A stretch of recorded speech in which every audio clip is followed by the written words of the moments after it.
Man, March is just a month of firsts for me. What's up, everybody? Will Knight here, back with the first episode of PlusU Prop Plays, where I make cosplays from the ground up and then show you how they can be utilized in a film kind of setting. I mostly decided to start doing this because as a film student myself, I understand that you will not be able to get a lot of the props that you will want to use in films, especially if you're a student filmmaker like I was when I was starting to make films in the first place. But making cosplays is pretty inexpensive. I'm actually just using a couple of scrap pieces of things that I have right now, but in the episodes after I finish up this current character that I'm working on, I will be able to show you how to budget, how to make props for yourself, and how to make them durable enough to survive your films, because I know some of you filmmakers be doing some crazy stuff on set. Alright, so the first one that I've been working on for a while, if you've been watching some PlusU stuff, is the Jungle Fury Red Ranger. Power Rangers Jungle Fury is my favorite Power Rangers season. I don't really know how the current season of Power Rangers is going to fare for me, because that is my favorite suit, but that's not necessarily because of them, that's because I'm a fan of the Sentai equivalent. Yeah, my fandom stretched far. Anyway, the point being that I really wanted to see a costume of that Jungle Fury Red Ranger, but because that's not really a popular Power Ranger season, I never really have gotten to see one, other than the Wolf Ranger that people like to compare to Black Panther a lot. But really all of them look like Black Panther, so I was just like, you know what, I really want to try and see one, so let me try and make one for myself. So far, I've got the groundwork done, so today I'm going to show you the assembly of most of the pieces.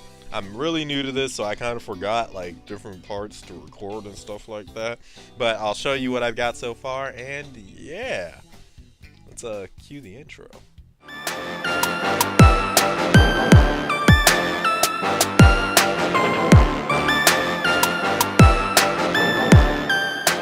So since I forgot to record this part of the process, I'll make another video explaining exactly what I'm doing here, but the first thing that you want to do is make a stencil of the thing that you want in terms of what your suit is going to look like. Then you're going to take it off and then cut out all the pieces and copy those pieces onto like some type of cardboard flex paper, so that way you can look over everything that you want to do, cut out your shapes onto craft foam.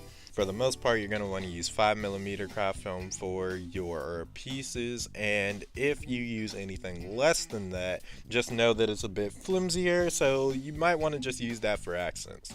After you trace all of your pieces over and you have them all out, then what you're going to do is start cutting out those pieces in the shapes that you have created.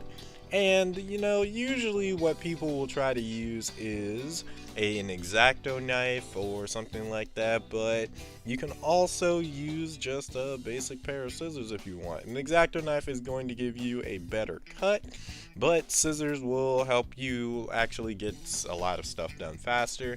It's just, if you do use scissors, you have to make sure of everything that you want to do beforehand, because if you mess up and you use some stuff a little bit too quickly, you're going to come out with cuts that aren't exactly what you're going to want them to be.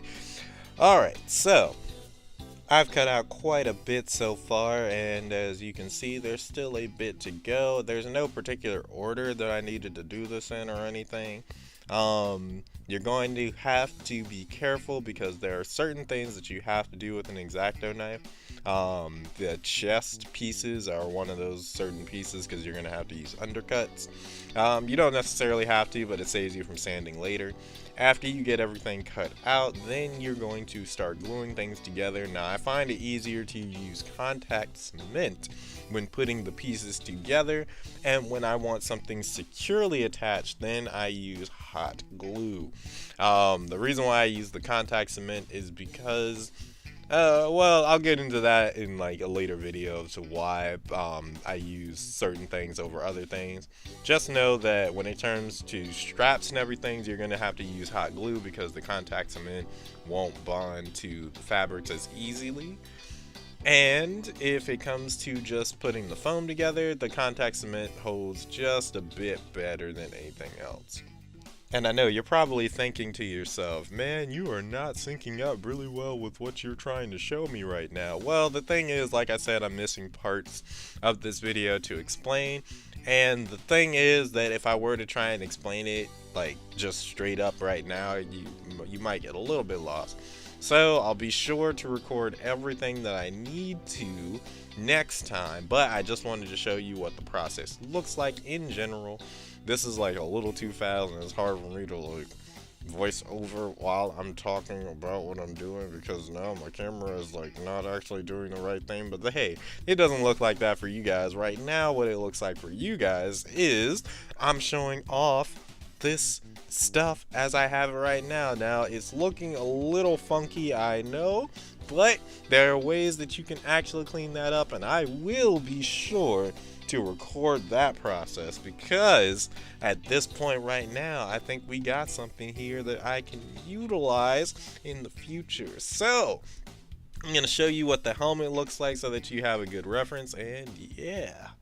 So here is the helmet as I've completed it. Now I completed this helmet like a while ago, so I definitely can't show you in a video for it or anything, but this is what it looks like, and I'm going to show you guys what it looks like in conjunction with the suit really soon. In the next video I'm going to be showing you how to make all of the blemishes and stuff disappear so that it can look nice and clean as you wear it. Alright guys, so there is the suit so far. Next time I'm going to be sanding and then maybe painting, I don't really know. I'm basically going to teach you guys how to hide the blemishes and everything in the next video, so that way it can look more fitting and everything, and so that it fits your form a little bit better. That requires a lot of heating, a lot of sanding, and a lot of gap filling and stuff like that. But despite how it may look right now, because I know a lot of y'all who don't really do cosplay stuff, you're like, oh, that's not exactly what I want. That's actually a pretty good base for all of that stuff, because I guarantee you all of the whole sanding and gap filling takes a bit. But that's actually a pretty good setup, and it won't take me about as long, and it'll be good to show you guys. So with that said, I have that. Then I have the painting that I have to do, and then I'll have a actual video showing off what that looks like in motion. So those things will be coming to you soon, hopefully over the month of March.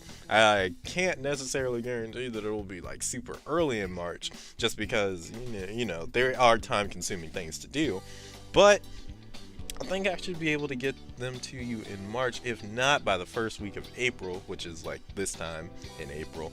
That sounds like a TV show, anime title or something like that. This time in April. Anyway, I'm losing my train of thought. That being said, by this time in April, you will have seen a full video of that suit shown off in a film concept. And I just want you guys to start giving me a list of characters that you might want to see in the future as well.